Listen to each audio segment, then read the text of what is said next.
My name is Shannon. I'm a wife, a mom, and a shay-shay. I'm a speaker, an author, and a recording artist. But most importantly, I am a child of God. Every day, I seek to live out my faith with truth and transparency. But most days, I just need grace in high heels. Hello and welcome to this edition of Grace in High Heels. I'm your host, Shannon Perry, and we have an incredible show for you today. If you have a teen in your life, if you work with teens, or if you are a teen, you don't want to miss hearing from today's guest. Steve Cherrico is the Executive Director of First Priority, an organization that's changing the lives of teens with the truth of Jesus. Steve will help us learn how to reach our teens in today's culture and how teens can take a stand in those areas that matter most. Plus, John Prather is here with us again today to help us get in shape. But first, the cute shoe feature of the day. These are my favorite shoes, so I had to show you. And speaking of cute, thanks to all of you who send pictures of your pets doing the cutest thing. Today's picture comes from me, of my sweet baby Bichon, TJ. TJ puts his head on my shoulder while I write, he listens to every song I sing, and he's a great audience. TJ stands for Taz Jr. after my last Bichon Taz passed away at age 15. He loves going on rides in the car, playing ball, and hanging out with the cat. And I love my TG. Hey, send us your pet having their cutest moment, and they could be a star right here on Grace in High Heels.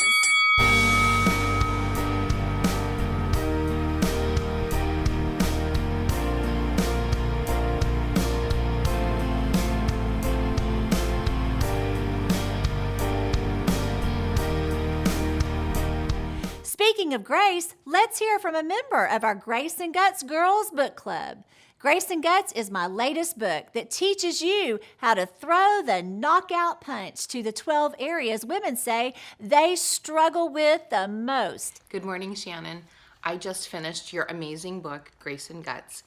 And so something you probably already know about me is I'm not a really good reader. I don't read fast. And I read your entire book in one sitting, and I couldn't put it down. It was wonderful.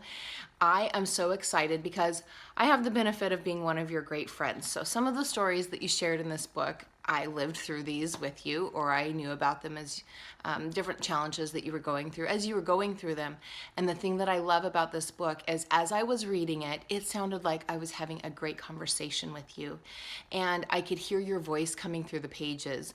And so what I'm excited about for that reason is that girls and women everywhere will get to read this book, and we all need a good girlfriend to talk to and to get wisdom from and to share our heart with. And sometimes we don't always have that right in the moment, but you have been able to share these different challenges that we face, insecurity and betrayal and needing forgiveness and all of these things, and you have identified that we need grace to deal with them. You've identified different symptoms that happen to us when we are dealing with them, and then you've also, in such a beautiful way, created a step-by-step approach to how to confront these issues with guts and also with the grace of our Lord Jesus. And so I loved the book, and I'm so excited that people everywhere will get to share in your wisdom and also with your journey as you walk out your Christian faith. And I love you.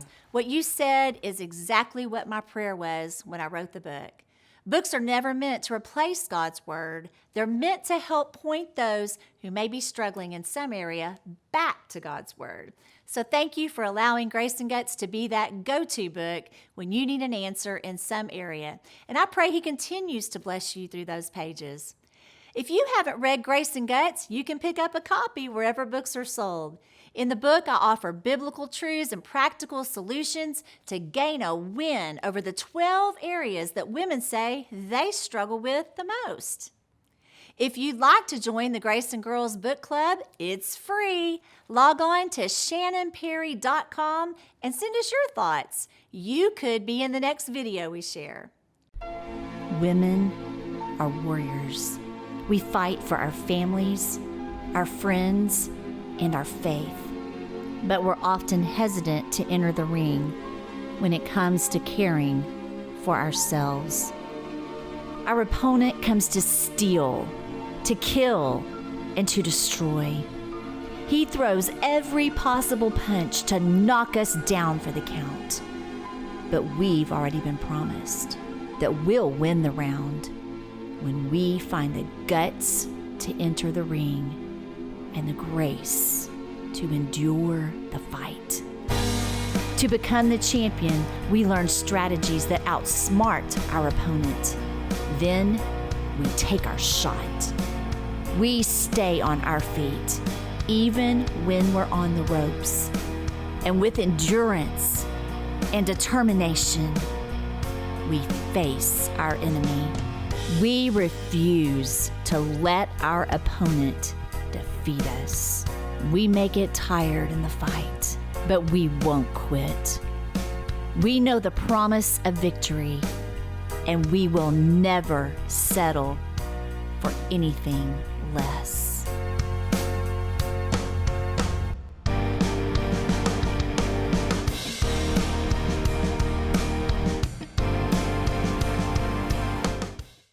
Well, today's guest is full of answers to the questions we all have when it comes to raising teens.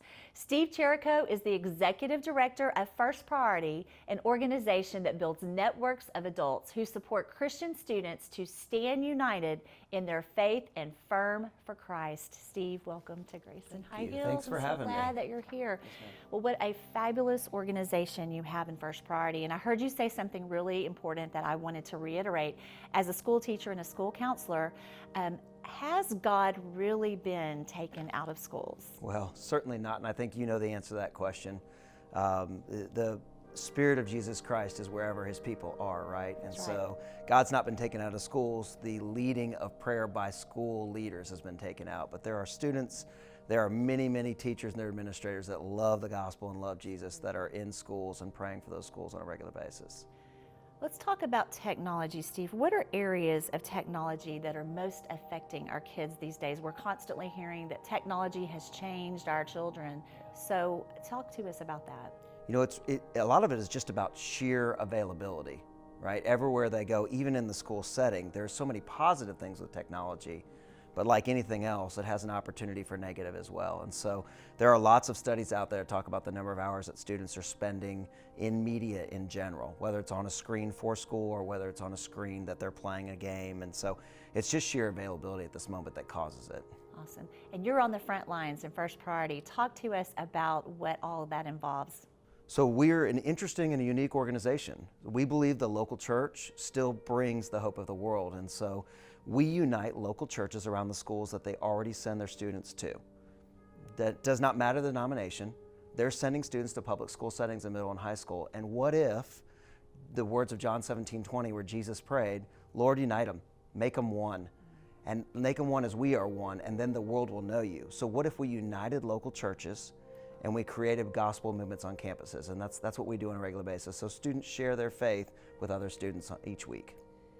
So as the adults in their lives, that's never an easy job. We know that. Raising teens is until they're, how can we stay on top of the constant things that we see in teens' lives? Let's just take, for example, dating. Yeah. Our kids are dating. We've raised them to date God's way. We've taught them God's way, but somehow they just keep getting off track, or they're attracted to people that we don't necessarily approve of. Talk to us about how we can help encourage our kids when maybe they are attracted to someone that we don't necessarily approve of. Yeah. Well, let's start with the fact that it's not a new game, right? It's not a new day. Our parents felt the same way about a lot of folks. So if that takes a little bit of pressure off us, that's helpful. This second area is the world has tried to convince us through movie and TV that parents shouldn't be involved at a certain age with students. And I would just tell you the studies say it's just the opposite. Students are craving father and mother's attention. Absolutely. So it's hard work, it takes time, but investing that time will really allow students. So even when a student says, I don't want to hear your voice, they're still listening to what parents say or what mentors say. And so getting involved is the biggest key. On the technology side, there are lots of ways, Apple through iOS, there are lots of ways that you can get involved in what a student's actually doing. And in my home in particular, my kids know I'm reading their Instagrams. Now that takes an hour of my time at night and it's exhausting, but I'm dealing with it, right? I'm hitting it head on, and you have to. That's right. And I love what you said about being all up in their business is how I put it. Yeah. And we have so many parents. I teach a teen conference for moms and teens around the country. And one of the things that we hear during the breakout sessions we do with moms is they say, okay, I want to be involved in their life. I want to be all up in their business, but they won't talk to me. Yeah. How can I get them to open up and share? If I go to pick them up at school, if I say, how was your day? They say, oh, it was fine, or it was good. What's going on in your life? And they won't talk. And how can we get our kids to talk to us? So there's two answers to the question. The first is it can't start when they're teenagers. It has to be something that is a precedent that's set when they're younger, right? The second is this: you've often got to go where they go. You don't want to be who they are. They find that very turn-offish, right? They don't want you to try to be a hipster, but they do want you to be mom, and they do want you to attend the things that they're already being. So you need to be educated, you need to make yourself educated, and there's lots of opportunities. Your idea of going where they are and not expecting them to come where you are is really the key moment for getting a teenager to engage you. Are they going to engage the first time? They're not. They're going to turn you off. But that doesn't mean that you're not going to continue to engage. It is your consistency that is going to make a way through that conversation. Absolutely. I always tell parents, if you just take them to dinner, make a dinner date with them once a week. Well, I did that, but they're on their phone or they don't talk to me. Put the phones away. We have a cell phone rule at night that I talk about. It's a cell phone jail. If you try to get your cell phone out of the jail, there's an alarm that goes off. They use their cell phone for an alarm. Get them a clock. That's they right. Still sell them. There's ways to get around all of this so that we can actually put the phone down and talk to each other. Absolutely. Phones are a great thing. We all have them. We all use them. But that's an important part. Make a date with them, and if you go out and they don't talk to you, it's okay. You're still with them, and eventually that door will begin to open. We keep hearing, but our teens are walking away from church. They're leaving church. Is that true? So yes, but the numbers are getting a little bit better. Lifeway has just put out a study 10 years after their last one. Ben Trueblood led it, and the numbers are getting a little bit better. Here's the reality. What we've learned in the last 10 years is that students aren't leaving the faith. They're leaving the community because they're going from one place to another. It's not that they're being told by somebody, hey, what you believe is incorrect. They are, but they're not buying it. What's happening is they're not going from one part of the country and then they go off to college to another and finding a community. So parents and youth pastors' intentionality and saying, we're not just going to find you at school. We're going to find you a faith community that you're going to lock into, and we're going to be part of that process because you're now an adult. You're now a young adult, and I'm going to train you to be a young adult. So are they walking away? In some senses, yes, but it's not always because they lack faith. A lot of times it's because they lack people to connect to. And you and I know, we go to a place and we don't feel community, we probably don't go back either. That's just reality of human being, right?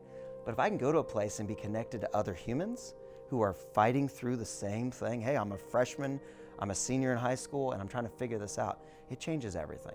Steve, thank you so much for being here today. Yeah. Thank you for the great work that you're doing with teens. I know our viewers are going to want to get in touch with you. They want to support what you're doing out there for teens. What's the best way for them to reach you? You can find me at stevecherrico.com. That's the easiest way. You can also go to fpnashville.com, and both those have ways to get a hold of me. Coming up next, John Prather gets us into shape.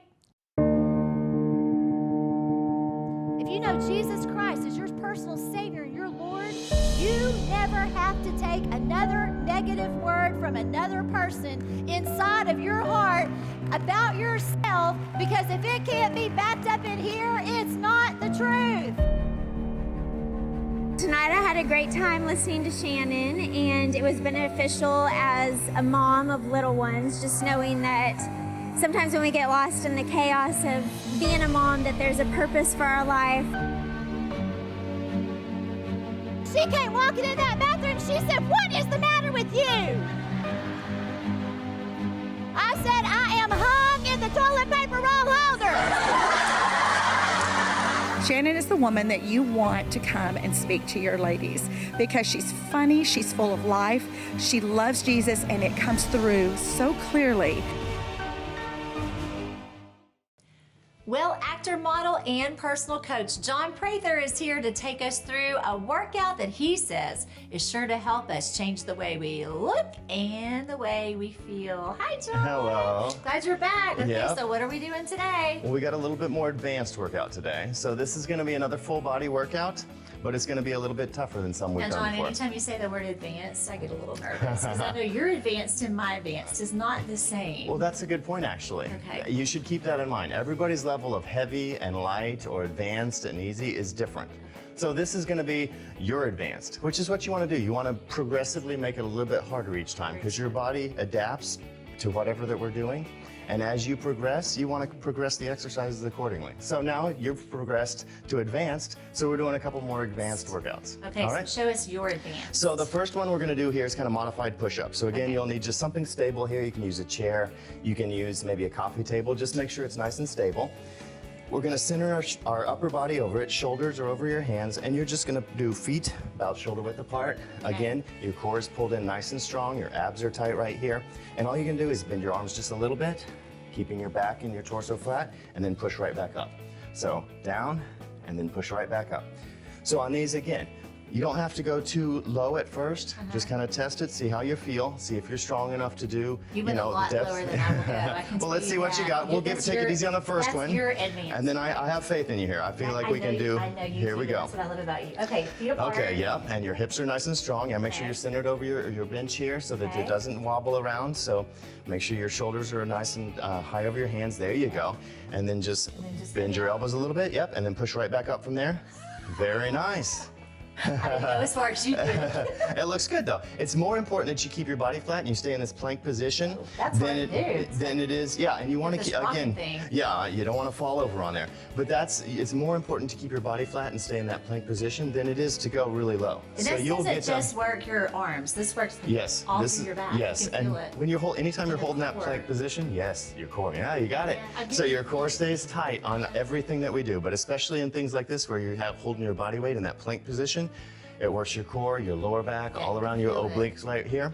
And then these pushes, you're working not just your triceps, which is the back of the arms, but also your shoulders and your chest. Your whole upper body is working on that. All right? That's a great exercise. So next we'll work the kind of back part of your upper body. We'll do back and biceps. We'll Okay. grab a dumbbell here. We're gonna keep our bench, but this is mostly just for balance this time. So you're gonna split your feet, just so that you're kind of balanced on your hips here. So bend your knees a little bit, one foot's back behind you, knees bent, just wherever kind of feels comfortable with your feet. Okay. This hand is gonna be on your bench, but again, just for stability. You're not leaning all your weight over on it here. You're gonna let the arm hang down right at your side with the dumbbell, and then you just pull your elbow back up. So you wanna keep your back flat.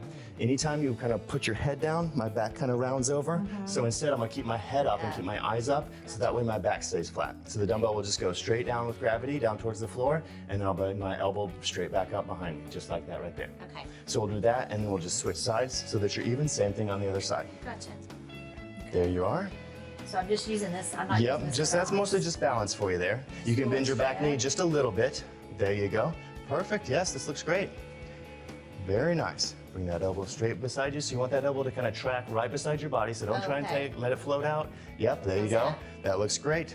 Okay, now That this looks really side. good. So just mirror it on the other side. Split your feet the other way. There you go. And same thing. Keep that elbow nice and tight to your side. Yep. Let it go straight down with gravity and then come right back up. Very nice. That's Perfect. good. Beautiful. Boy, woo.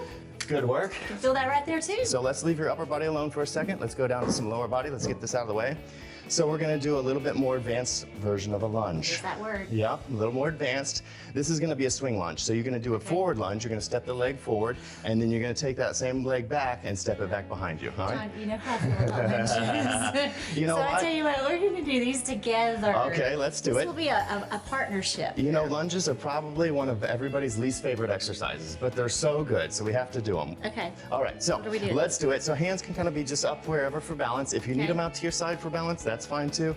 And on these, if you do have to have something out to the side to kind of balance a wall or a post or something like that till you get good at them, then we can do that. But you're advanced, you can do these. Oh, I love the way So, you think. Okay. Let's step the right foot forward. Okay. So you're just gonna lunge it forward. Your hips stay right between, and then you're gonna step your leg back, Yes, just like that. Let's go one more forward, and then one more back. This is kind of fun. Nice, there you go. Yeah, it's just like a swing. There you go. It is. So let's do the same thing on the other side. So now you're gonna plant your right leg, your left leg is gonna go forward and back. Okay. So let's get a couple there. So you'll step forward, lunge down, very nice. Same foot back, lunge back, forward, and one more, keeping your torso upright and tall.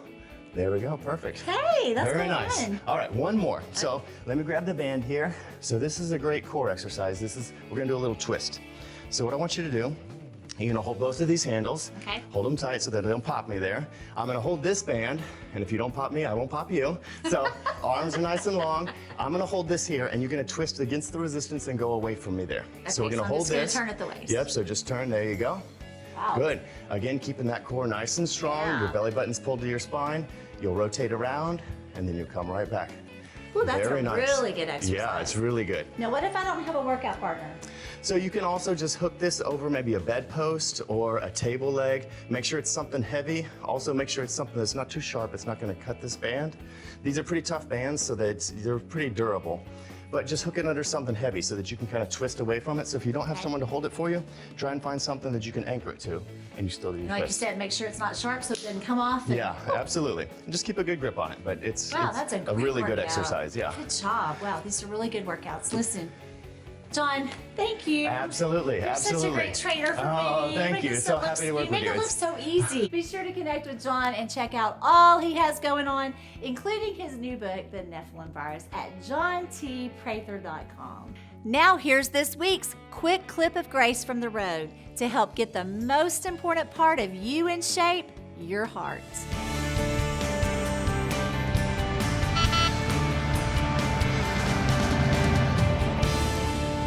My mama, I was called to do a big TV show in Chicago.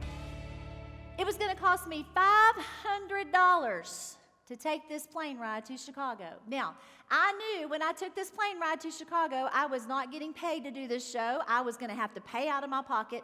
And I'm pretty frugal with the ministry's money. I'm very tight with the ministry's money because it takes money to run a ministry. So I'm pretty frugal with it.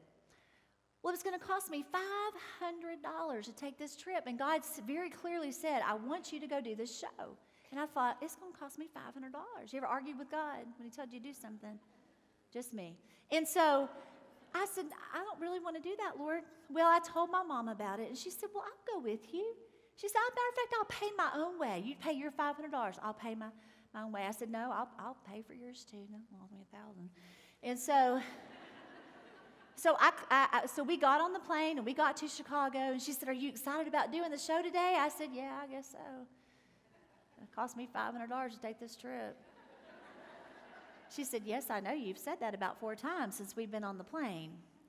And I said, well, and so we went in and we did the show that day, and for some reason I talked more about David's cancer than I usually do, and I don't typically talk about it a lot, but I did on that show that day.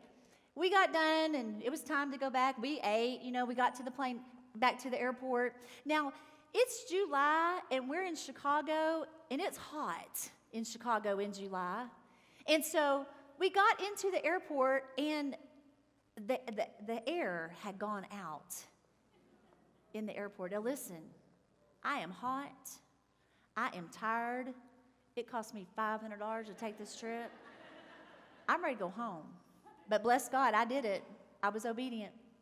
And so we got into the airport, and we were flying that airline that boards you like cattle, Southwest. And so you have a number that you have to get in line behind.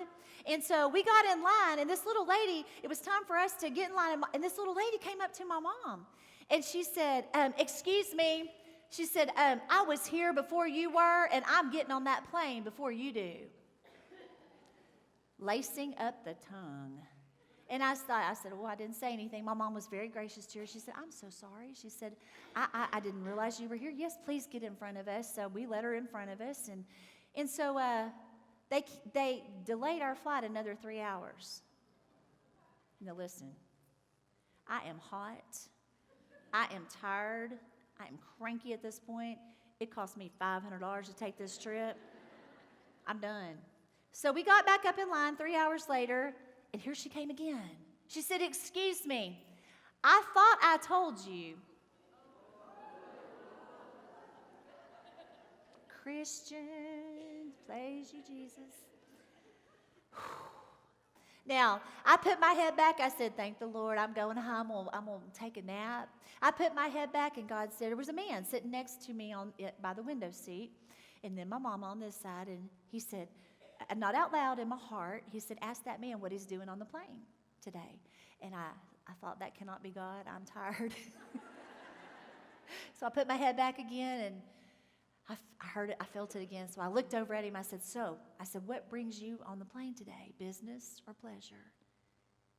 And he said, business. And I said, okay. I put my head back. God said, that is not what I told you to ask him. You know, he'll be persistent with us until we're obedient, right? So I looked back over at him, and I said, are you here traveling or for business, or what brings you to Chicago? And big tears began to come down his face. And he said, I just found out my wife was diagnosed with cancer, and I've never been through this before, and I don't know what to do. I knew at that moment why I had taken that plane ride to Chicago. And so I began to talk to him, began to share with him and everything, you know, and so it got into that part of the plane ride where there's just this lull, you know, you kind of said all you can say, and it gets kind of quiet. Now, listen, I have not said a word to this man about how much it cost me to take this trip.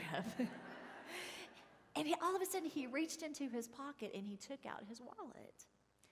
And he said, you don't know this. He said, but I go to a big church back home, and I had asked them to pray that God would send someone to help me today, to help me and encourage me to know, how do I handle this situation?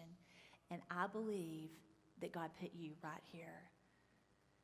And I don't know what this means to you, he said, but I believe that God wants you to have this. And he took out a wad of $100 bills, and he took my hand, and he counted out 100, 200, 300, 400, $500. Well, then I started crying. So we're all crying on row 3 of the aircraft. You know, and I've often thought, well, maybe if I'd gone with a good attitude, he might have given me 1,000, but I didn't know, you know. But that is what God does. Sometimes we go with that complaining attitude. I don't want to do this. I don't want to go to that women's conference. I don't know anybody. I don't want to sit with a bunch of women for 3 days. What am I doing here? But that's what God does. He redeems our time. He redeems the things. When God tells you to do it, just like on that wheel last night, you do it. Why? Because he's got all the details planned out. He knows how to provide everything you need. He knows who to send. He knows what to do. He knows how to do it. Just be obedient. If your group is hosting an upcoming retreat, conference, or event for your ladies, drop me an email or give our office a call at the number you see on the screen, because I would love to be your speaker and meet you in person. You can learn more about all the topics I offer when you visit shannonperry.com. Thanks for tuning in to today's show, and until next time, know you're loved and keep walking in God's grace.